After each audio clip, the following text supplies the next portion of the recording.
दोस्तों हमने डेटाबेस कैसे क्रिएट करना है वो सीख लिया है, हमने टेबल कैसे बनाना है वो भी सीख लिया। अब टेबल के अंदर डेटा कैसे इंसर्ट करते, आइए इस लेसन में मैं आपको बताने वाला हूँ, inserting data into table. Practically देखते हैं। सबसे पहले मैं पीजी एडमिन स्टार्ट कर देता हूँ। यहाँ पे एक डेटाबेस हमने बनाया है जो कि इसके पहले के लेसन में आपने देखा होगा। कंपनी नाम का डेटाबेस हमारा यहाँ पे तैयार है, राइट।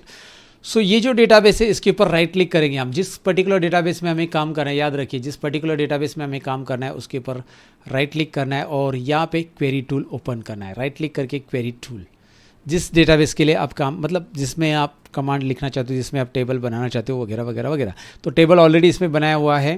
क्वेरी टूल ओपन कर लेते हैं। क्वेरी टूल ओपन है और वो जो क्रिएटेड टेबल है सपोज उसका स्ट्रक्चर देखना है तो मैं लिखूँगा यहाँ पे select star from employ, right. इस तरह से मैं नाम लिख देता हूँ सिलेक्ट स्टार फ्रॉम एम्प्लॉय और मैं इसे यहाँ पे रन कर देता हूँ। इस क्वेरी को लिखते ही आप यहाँ से इसे रन कर सकते हैं, आपको ऑलरेडी पता है। और रन करते ही इस टेबल का स्ट्रक्चर आपको यहाँ पे नीचे दिखाई दे रहा है जो कि employee ID, name, position, department, hire date and salary और उसका डेटा टाइप वगैरह भी दिखाई दे रहा है आपको। ओके, तो अब इसमें डेटा इंसर्ट कैसे करना है मैं आपको बताने वाला हूँ। साथ ही में यहाँ पे जो क्वेरी हम लिखते हैं उसे कैसे सेव करते इसके बारे में भी हम जानेंगे। इसको सेव करना जरूरी है ना, तो यहाँ पे सेव का बटन होता है और कैसे सेव करना है उसके बारे में जानेंगे, राइट। तो सबसे पहले इसमें डेटा इंसर्ट करने के लिए कमांड जो हमें लिखनी है वो है इंसर्ट इनटू। इंसर्ट इनटू ये लिखना है आपको और उसके बाद टेबल का नाम लिखेंगे आप और उसके बाद ओपन ब्रैकेट क्लोज ब्रैकेट और उसमें कॉलम के नाम लिखेंगे। सो इंसर्ट इनटू मैंने लिखा टेबल का नाम, टेबल जो भी आप जिसमें डेटा इंसर्ट करना चाहते हो, और आगे कॉलम के नाम यहाँ पे स्पेसिफाई करना है आपको। अब आगे बढ़ने से पहले मैं बताऊं कि यहाँ पे जो कॉलम के नाम आपको दिखाई दे रहे हैं 6 कॉलम मेरे पास अवेलेबल है अगर आप देखोगे तो, लेकिन मैं 5 ही कॉलम के नाम इंसर्ट करने वाला हूँ। जो कॉलम के नाम मैं इंसर्ट करने वाला हूँ वो मैं आपको दिखा रहा हूँ, name, position, department, hire date and salary. अच्छा, मैं एम्प्लॉय आईडी को क्यों नहीं ले रहा हूँ, what is the reason behind it, इसको क्यों नहीं ले रहा हूँ। रीज़न ये क्योंकि इसमें हमने जो डेटा टाइप यूज़ किया ना वो सीरियल डेटा टाइप है। तो सीरियल डेटा टाइप अगर आप यूज़ करते हो ना, ये हालांकि यहाँ पे इंटेजर दिखाई दे रहा है, ऑफकोर्स वो न्यूमेरिक टाइप का डेटा है, लेकिन सीरियल हमने लिखा था डेटा टाइप में, आपको पता रहेगा टेबल क्रिएट करते समय आपने देखा इसके पहले के लेसन में। तो इसका मतलब सीरियल नंबर ऑटोमेटिक आएगा, उससे हमें इंसर्ट करने की ज़रूरत नहीं है, ऑटो इंक्रीमेंट होते रहेगा, राइट। ओके, अगर आप देखोगे MySQL यूज़ करते हो तो वहाँ पे ऑटो इंक्रीमेंट नाम का आपको ये एक डेटा टाइप यूज़ होता है वहाँ पे, तो वो ऑटो इंक्रीमेंट आप MySQL में यूज़ कर सकते हैं। हम PostgreSQL यूज़ करें तो यहाँ पे सीरियल हम यूज़ करते हैं डेटा टाइप। तो यहाँ पे इसीलिए मुझे क्या करना है, इस कॉलम को स्किप करना है, ये ऑटोमेटिक आएगा डेटा में। इसका सीरियल नंबर एम्प्लॉय का 1 2 3 4 ऑटोमेटिक सीरियली आ जाएगा। कैसे मैं दिखाऊंगा, लेकिन ये एक एग्जांपल के तौर पे मैंने बताया कि भाई हम यहाँ पे 5 कॉलम का लेंगे। अच्छा, अगर आपको लगता है कि यार मैंने सीरियल डेटा टाइप नहीं यूज़ किया, इंटेजर यूज़ किया है, तो इंटेजर डेटा टाइप जो है उसके ऊपर भी मैं एक सेपरेटली बता दूंगा कि भाई इंटेजर डेटा टाइप अगर आप यूज़ करते हो तो आपको वो एक एडिशनल कॉलम लिख के कैसे करना है, उसका एक डेमो चाहिए तो मैं दिखाऊंगा। बट अभी फिलहाल हम प्रैक्टिकल पे बढ़ते, insert data into table, right. तो इसमें हमें क्या करना है, सबसे पहले इसमें चलिए स्टार्ट करते थे। यहाँ पे हम कॉलम का नाम, नेम है हमारे पास, देन पोजीशन है हमारे पास, नेक्स्ट कॉलम है हमारे पास डिपार्टमेंट, ये सारे कॉलम के नाम मैं यहाँ पे टाइप करा। उसके बाद है हायर डेट और उसके बाद है यहाँ पे सैलरी। 5 कॉलम मुझे लेने, सब मैंने टाइप कर दिया। एंटर करूँगा, मैं टैब करूँगा आगे और वैल्यूज़ लिख दूँगा। इसमें मुझे वैल्यूज़ ऐड करनी है। अब मुझे वैल्यूज़ ऐड करनी है, पहले नेम है तो मैं नेम ऐड करूँगा। अलग अलग एग्जांपल आप ले सकते हैं, यहाँ पे किसी का भी नाम का ले लो आप, जैसे भी है, लेकिन एग्जांपल के तौर पे एक डेटा आपको ऐड करना है। तो चलिए पहले मैं कुछ नाम यहाँ पे ले लेता हूँ, जैसे एग्जाम्पल के लिए पहला ले लेता हूँ यहाँ पे, take example any one like Ajit Sharma ले लेते। चलो ठीक है, अजीत शर्मा मैं नाम ले लेता हूँ, किसी का भी नाम ले लेते हैं। अजीत शर्मा जी के बेटे हैं, कोमा कर देंगे हम यहाँ पे, फिर से इन्वर्टेड कोमा। यहाँ पे उसका डेजिग्नेशन लिखते हैं, सपोज ये डेटा एनालिस्ट के रोल के लिए यहाँ पे, मतलब ये डेजिग्नेशन पे काम कर रहा है। और साथ में डिपार्टमेंट यहाँ पे आप एडमिन, अकाउंट, HR जो भी है इससे रिलेटेड डिपार्टमेंट रहेगा। डेटा साइंस हम ले लेते हैं यहाँ पे, ओके। और उसके बाद यहाँ पे डेटा साइंस डिपार्टमेंट होने के बाद हम देंगे इसका date of joining, like hire date हम बोल सकते हैं इसको। तो मैं ले लेता हूँ कोई भी 2022 में इन्होंने ज्वाइन किया, एग्जांपल के लिए मैं मई 15 ले लेता हूँ, ओके। इन्वर्टेड कोमा में मैंने सारी चीज़ें लिखी है। याद रखना एक है कि भाई यहाँ पे जब आप टेक्स्ट लिखोगे तो वो इन्वर्टेड कोमा में होगा, और जब आप यहाँ पे नंबर लिखोगे, जैसे यहाँ पे मैं एक नंबर ऐड कर रहा हूँ, सपोज इसकी सैलरी मैं 65,000 दे देता हूँ और 0.00 क्योंकि डेसिमल प्लेसेस भी हमने रखा है। नीचे आप देख सकते हैं डेटा स्ट्रक्चर में कि भाई आप न्यूमेरिक में 10 यहाँ पे 10 तक डाल सकते हैं, यहाँ पे 2 डेसिमल डाल सकते हैं।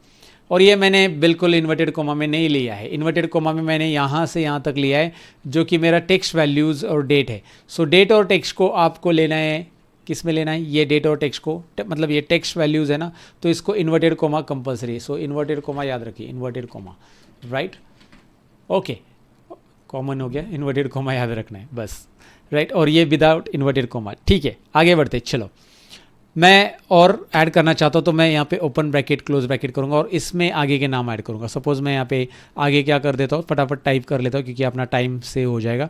तो आगे बस मुझे वैल्यूज़ दोबारा लिखने की ज़रूरत नहीं है, यहाँ पे मैं टाइप कर देता हूँ, क्विकली फास्ट फॉरवर्ड कर देता हूँ इसे। ओके चलो ठीक है, आगे मैंने ले लिया है प्रिया देसाई सॉफ्टवेयर इंजीनियर, देन यहाँ पे IT और ये थोड़ा सा फास्ट फॉरवर्ड कर दिया। अभी आप ये डेटा टाइप कर लो और अब इस डेटा टाइप होने के बाद इसको रन करना है, मतलब इसे इंसर्ट करना है। तो देखते हैं कि भाई ये प्रॉपरली रन होता है या नहीं होता है, इसे देखना ज़रूरी है हमें। तो रन कर लेते हैं। यहाँ पे रन करने के बाद एक एरर आ रहा है प्रिया देसाई के पास, कुछ तो एरर है इन्वर्टेड कोमा के आसपास। 1 मिनट, मैंने शायद ये जल्दबाजी में टाइप किया है, वो एरर आप फाइंड आउट करो। हाँ, यहाँ पे हमें एक कॉमा देने की ज़रूरत है। एक्चुअली हर एक कॉलम के एंडिंग में कॉमा है, वो कॉमा मिसिंग है हमारा, इसलिए सिंटैक्स एरर एट और नियर प्रिया देसाई बता रहा है, तो उसके पहले एरर हो सकता है, तो उसके आगे पीछे। तो प्रिया देसाई के एंडिंग में यहाँ पे एक कॉमा की ज़रूरत है, यहाँ पे कॉमा, यहाँ पे कॉमा, यहाँ पे कॉमा, यहाँ पे कॉमा, और लास्ट में सेमीकोलन देना ज़रूरी है। तो हर एक कॉलम के एंडिंग में जहाँ इंसर्ट डेटा कर रहे हैं वहाँ पे एक कॉमा रहेगा और लास्ट में सेमीकोलन रहेगा, और इतना ही क्वेरी रन करना है आपको। ऊपर की लाइन नहीं सिलेक्ट करनी, जितना आपको रन करना है उतना ही सिलेक्ट करना है और रन बटन पे क्लिक करना है। सो अभी देखते हैं, और एक पहला एरर तो हमने ढूंढ लिया, यहाँ पे कॉमा मिसिंग था, ये वाला हमने दे दिया, राइट, लास्ट में। तो एक एक चीज़ें आपको पता चलती है, एरर बहुत कुछ सिखाते हैं आपको, हमेशा याद रखिए। मैंने रन किया, अब एरर थोड़ा सा दूसरा आ चुका है। क्या एरर है देखिए, column position of relation employee does not exist. Okay, so column position exist नहीं कर रहा है रिलेशन के लिए, ये कॉलम एग्जिस्ट नहीं कर रहा है बोल रहा है। तो एक काम कर लेते हैं, कुछ तो गड़बड़ है। मैं इस टेबल को दोबारा रन करके देखता हूँ और पोजीशन कॉलम का नाम चेक कर लेता हूँ। ओ पोजीशन कॉलम में हमने कुछ गड़बड़ कर दी, POSTIION। हमने जब टेबल तैयार किया था इसके पहले लेसन में, तो वहाँ पे पोजीशन का नाम हमने शायद गलत रखा है। 1 मिनट, वो क्वेरी ओपन कर लेते हैं हम लोग। अच्छा चलो ठीक है, कोई बात नहीं, एक नाम गलत हो गया तो क्या हो गया, हमें कुछ सीखने मिला है। हम नाम उसे अल्टर कैसे कर सकते हैं वो भी हम यहाँ पे देखने वाले हैं। सो आपको कुछ नया सीखने मिलने वाला है। ये इंसर्ट तो होगा डेटा, लेकिन नाम भी हम चेंज कैसे करेंगे वो भी हम देखेंगे अभी अभी। लेकिन उसके पहले वो वाला क्वेरी ओपन करते और इसे सेव कर देते। Let me save it guys, यहाँ पे क्लिक करो। सेव करने के लिए देखिए, डायरेक्ट सेव कर सकते हो और डुप्लीकेट सेव करना है, डबल सेव करना है तो सेव एज मल्टीपल टाइम्स। तो ये पहला हमारा है क्रिएट डेटाबेस। तो ये है हमारा सपोज 4 नंबर लेसन, और इसमें मैं लिखता हूँ इंसर्ट डेटा इनटू टेबल। तो आपका जो क्वेरी है पूरा SQL फाइल यहाँ पे सेव होता है, यहाँ पे क्लिक करने के बाद। चलो इसको सेव कर देते, फिर यहाँ पे ओपन करते पुरानी फाइल को एक बार। क्या यहाँ पे हमने लिखा था, ये देखिए, ये पुरानी फाइल में अब देखोगे हमारे पास पोजीशन का स्पेलिंग ही रॉन्ग है जब हमने क्रिएटेड। तो कोई प्रॉब्लम नहीं है, हम इसे अल्टर कर सकते हैं। चलो एक एग्जाम्पल तो आपको सीखने मिला कि भैया कॉलम कैसे अल्टर करेंगे, ये अभी हम देखने वाले हैं। सो अब मुझे पहले कॉलम अल्टर करना पड़ेगा, तब जाके ये डेटा इंसर्ट होगा। क्योंकि यहाँ पे जो कॉलम का नाम लिखा है, एक काम मैं कर सकता हूँ कि यहाँ पे जो नाम लिखा है वही नाम मैं यहाँ पे ऐड करूँ और फिर डेटा इंसर्ट करूँ, ये भी पॉसिबल है। लेकिन मैं चाहता हूँ कि यार उस कॉलम का नाम ही अपडेट कर दूँ ना। तो अपडेट करने के लिए देखिए, हम डेटा मैनिपुलेशन कमांड सीख ले। मैनिपुलेटेशन मतलब डेटा इंसर्ट करना, अपडेट करना, या फिर क्या बोलते हैं, डेटा अल्टर करना है मीटू से। सो यहाँ पे चलो इस डेटा को, फिलहाल मैं कॉलम को अल्टर करने वाला हूँ। यहाँ पे कॉलम को अल्टर करने के लिए आपको अल्टर टेबल का कमांड देना पड़ता है। So let's go add and let's alter it, right, alter table, और मैं यहाँ पे नाम दे देता हूँ एम्प्लॉय, टेबल का नाम दे दे। ओके, ये डेटा डेफिनेशन में आता है वैसे अल्टर टेबल कमांड, और इंसर्ट जो आता है वो डेटा मैनिपुलेशन में आता है। हम यहाँ पे रीनेम कर लेंगे, रीनेम को भी मैं कैपिटल लिख देता हूँ। रीनेम जो कीवर्ड है मैं जनरली उसे कैपिटल में लिख रहा हूँ, और जो हमारे वर्ड है जैसे एम्प्लॉय हमारा टेबल है वो हम डायरेक्टली स्मॉल में लिख रहे हैं। तो रीनेम कॉलम करेंगे, कॉलम का नाम लिखेंगे, जो गलत नाम हमने लिखा है ये गलत नाम हमने IION ऐसा किया है, और 2 मैं करता हूँ उसको करेक्ट नाम में। सो करेक्ट नाम जो है मेरा पोजीशन चाहिए मुझे। सो ये ज़रा जूम करके दिखाता हूँ आपको। एक कमांड देनी है अल्टर टेबल की, जिसमें अल्टर टेबल में मैंने टेबल का नाम मेंशन करा है, रीनेम कॉलम में मैंने यहाँ पे ओल्ड नेम मेंशन कर दिया गाइस, ओल्ड नेम याद रखिए, और यहाँ पे न्यू नेम मेंशन कर दिया। सो न्यू नेम बाद में रहेगा, टू के बाद ओल्ड नेम पहले रहेगा और ओल्ड नेम का स्पेलिंग वही प्रॉपरली डाल दो आप। अच्छा चलो इसे मैं एक बार रन करके देख लेता हूँ अभी हुआ है कि नहीं हुआ है। Yes, query return successfully. चलो ठीक है, इसे रन करके देखते कि भाई टेबल में अभी कॉलम का नाम क्या आ रहा है। अब तो कॉलम का नाम प्रॉपर हो चुका है, अगर आप देखोगे कॉलम का नाम प्रॉपर है। तो अब इस क्वेरी को रन करते। चलो एक अल्टर की कमांड आपने यहाँ पे सीखी, किसी भी कॉलम का नाम अगर बदलना है तो वो कैसे बदलना है उसकी आइडिया आपको आ चुकी है। So now let me run this query. मैं इसे रन कर रहा हूँ, यहाँ पे इसे सिलेक्ट करूँगा, इतना ही रन कर देते हैं। क्वेरी रिटर्न सक्सेसफुली और देखते डेटा आया है कि नहीं आया। अब देखिए डेटा में ध्यान से देखिएगा, सीरियल नंबर ऑटोमेटिकली इंक्रीमेंट हो चुके हैं। सीरियल नंबर ऑटो इंक्रीमेंट कैसे होता है इसका आइडिया आपको आ गया होगा। ऑटो इंक्रीमेंट कैसे आता है, क्योंकि हमने क्या लिखा था याद रखिए, सीरियल रखा था और ऑटो इंक्रीमेंट आ चुका है। यहाँ पे हमने कहीं पे सीरियल नंबर ऐड नहीं किए थे डेटा के अंदर, राइट, डेटा के अंदर सीरियल नंबर ऐड नहीं किए थे। अच्छा, ये जो रोज़ मैंने ऐड किए हैं, अगर ये पूरे के पूरे मुझे डिलीट करने हैं तो मैं कौन सी कमांड लिखूँगा? ट्रंकेट कमांड है। और ट्रंकेट मैं यहाँ पे ट्रंकेट करके क्या करूँगा, कमांड यूज़ करूँगा जिसकी मदद से क्या होगा कि पूरा के पूरे टेबल के अंदर का डेटा इरेज हो जाएगा। मतलब मुझे पूरे रो डिलीट करने हैं, मुझे स्पेसिफिक रो डिलीट करना है तो मैं वेयर कमांड वगैरह यूज़ करता हूँ। तो मैं ट्रंकेट टेबल और नाम लिख देता हूँ एम्प्लॉय। अभी देखिए ये ट्रंकेट करके मैं कमांड यूज़ कर रहा हूँ, जिसका एक और कमांड मैं आपको बता रहा हूँ। इंसर्ट तो हमने सीख लिया, लेकिन मैं ट्रंकेट कमांड से दिखा रहा हूँ इसको इरेज करके। सो क्वेरी रिटर्न सक्सेसफुली।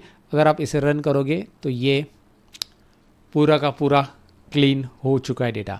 अब दोबारा डेटा इंसर्ट करना है तो फिर से आपको ये वाला कमांड रन करना पड़ेगा। लेकिन अगर आपने सीरियल नंबर जो यूज़ किया ना, सीरियल नंबर हमने यूज़ किया इसमें, you know that serial number क्या बोलते हैं, सीरियल नंबर नाम का डेटा टाइप यूज़ किया, सीरियल ऑटोमेटिकली, सीरियल नंबर नहीं, सीरियल नाम का डेटा टाइप। तो अगर आप सीरियल नंबर का डेटा टाइप यूज़ करते हैं, सीरियल डेटा टाइप यूज़ करते हैं और दोबारा रन करते हैं, और क्या होता है देखिए, एक बार आपने ट्रंकेट तो कर लिया है, अब जो सीरियल नंबर है ना वो रीसेट नहीं हो रहा है। ये दिखाने के लिए स्पेशली मैंने ट्रंकेट कमांड भी बताया। ट्रंकेट से पूरे रोज तो डिलीट हो जाएंगे, ट्रंकेट मैंने रन किया, पूरे रोज डिलीट हो जाते, क्वेरी रिटर्न सक्सेसफुली ट्रंकेट से। और आप दोबारा देखोगे कोई रो नहीं है इसमें जो हमने ऐड किया था, डेटा नहीं है। लेकिन डेटा फिर से अगर दोबारा ऐड किया जाता है तो हम एक मुसीबत में फंस जाते हैं, जो कि हमारा सीरियल नंबर अगर कॉलम है वहाँ पे, तो वो देखिए सीरियल नंबर आगे इंक्रीमेंट ही होते जा रहा है। अभी 11 से, पहले 6 से चालू हो रहा था 11 से, क्योंकि वो पहले वाले सीरियल नंबर के साथ वहाँ पे कंटिन्यू कर रहा है जो लास्ट में था। तो ट्रंकेट देखिए मतलब क्या, ट्रंकेट तो रिकॉर्ड डिलीट कर रहा है। सो ट्रंकेट अगर आप यूज़ कर रहे हो ना, सीरियल नाम का अगर आपने डेटा टाइप यूज़ किया है, ध्यान से देखिए। सो ट्रंकेट टेबल तो आप कीजिए, ये कमांड तो आप ले लीजिए, truncate data, truncate table employee. But यहाँ पे एक और चीज़ ऐड कर दीजिए, रिस्टार्ट। क्या लिख दीजिए आप? Restart identity. So restart identity लिखना ज़रूरी है आपको, याद रखिए। So now I am going to run this, let's run this. और अब मैं इसको पहले रन करूँगा तो देखिए टेबल में कुछ है क्या, नहीं है। अब मैं इसे रन करता हूँ। सो डेटा अब डेटा रन हो गया, डेटा इंसर्ट हुआ है कि नहीं चेक करते, ये बार बार रन करना पड़ेगा तब जाके दिखा देगा। Now the serial number is reset. तो एक क्वेरी भी यहाँ पे मैंने ये सॉल्व कर ली। ये बेसिकली बहुत सारे स्टूडेंट्स की क्वेरी रहती है कि हमने पहले सीरियल डेटा टाइप यूज़ किया, इसलिए ये क्वेरी को यहाँ पे कवर कर दिया मैंने। हमने सीरियल डेटा टाइप यूज़ किया, लेकिन जब हम ट्रंकेट कर लेते हैं और दोबारा डेटा लोड कर लेते हैं तो उसमें सीरियल डेटा वापस नहीं आता है। तो ये कमांड एक प्रो टिप याद रखिए, ये टिप है और ये जनरली इंटरव्यू के लिए भी आपको पूछा जा सकता है कि भाई अगर वो सीरियल नंबर रिस्टार्ट हो नहीं रहे तो उसके लिए क्या कमांड आप दे सकते हैं। Restart identity, truncate table employee वो तो आप यूज़ करना सीख गए कि उससे सारे रिकॉर्ड एक साथ डिलीट होंगे। 1 बाय 1 डिलीट करना है तो उसके लिए वेयर वगैरह कमांड हम यूज़ कर सकते हैं, वो है आगे बताएंगे। बट ये एक ट्रिक है जो कि इसीलिए मैंने यहाँ पे ली, क्योंकि बहुत सारे लोगों का रहता है कि हमने सीरियल डेटा टाइप यूज़ किया और हम यहाँ पे इस प्रॉब्लम में फंसे। तो इससे बाहर निकलने के लिए ये वाला कमांड नोट डाउन कर लीजिए। सारे कमांड यहाँ पे मैंने दे दिए है, प्रैक्टिस जरूरी है, इसके ऊपर पहले प्रैक्टिस कीजिए। तो चलिए इस लेसन में जो चीज़ें आपने सीखी उसके ऊपर आप प्रैक्टिस जरूर करोगे और आपने कुछ चीज़ें नोट डाउन भी करके रखी होगी तो उसे दोबारा पढ़ लेना। और साथ ही में अगर आप ये 30 डेज एसक्यूएल माइक्रो कोर्स का सर्टिफिकेट लेना चाहते हो तो डिस्क्रिप्शन में एग्जाम की लिंक है, हर एक दिन का एग्जाम हम कंडक्ट करने वाले हैं, तो आज के दिन की भी एग्जाम की लिंक डिस्क्रिप्शन में जरूर एग्जाम अटेंड कीजिए और आपका स्कोर मुझे कमेंट में लिख दीजिए, जो भी आपने स्कोर अचीव किया है। आप एग्जाम अटेंड करने के बाद जो भी स्कोर मिलता है वो कमेंट करना ना भूलिए। साथ ही में इस वीडियो को लाइक जरूर कीजिए, शेयर कीजिए अपने दोस्तों के साथ जिनको एसक्यूएल सीखना है, क्योंकि इतना डिटेल एसक्यूएल आपको शायद ही यूट्यूब पे मिलेगा, तो ये फ्री में मिल रहा है। तो अपने दोस्तों के साथ जरूर शेयर कीजिए और जरूर कमेंट में भी बताएं आज का सेशन, आज का लेसन कैसा लगा आपको। मिलते हैं नेक्स्ट लेसन के अंदर, तब तक के लिए अपना ख्याल रखिएगा। Bye bye.